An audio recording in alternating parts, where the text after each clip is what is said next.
crumble several pieces of newspaper into balls and rolls of different sizes and shapes. Place them into your roasting pan or paint tray. Use tape to keep them in place.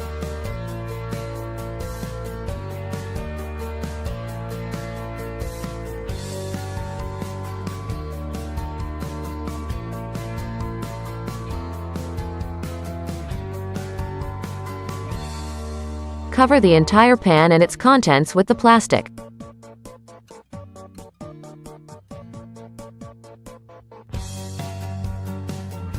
Gently press the plastic down around the crumpled paper balls.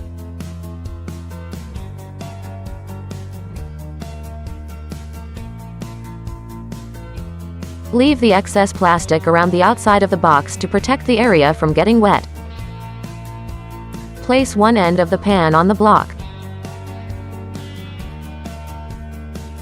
Be sure to use blue water on your spray bottle to make the water easy to see. Spray just enough rain over your model to see how the water interacts with your model landscape. The plastic cover represents Earth's surface. The lumps represent mountains and hills, and the areas between them represent valleys. I used my imagination to visualize my model as a portion of Earth's surface.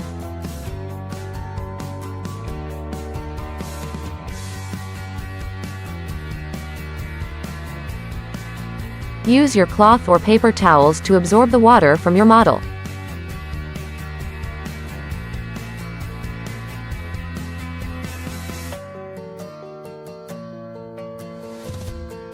When you think you can predict the locations of streams and drainage divides on a model landscape, use markers to draw your predictions for the locations of streams and divides directly on the plastic.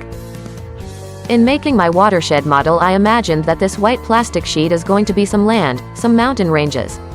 I have put the block to represent higher lands. So I traced all of the high edges using the black marker. These are our drainage divide, these are the ridges of the hills and the mountains. The black crest in my model landscape are where surface water is forced to flow into different drainage basins. The red marks are our watersheds. Observe that it is separated by our drainage divide. As it's get wet from precipitation, the blue water is our rain rundown. We are able to see the direction of flow of the water. So we have multiple watersheds in this model right here. We have a little stream or potentially a river forming. Alright, you see a lot of water streaming down this area now.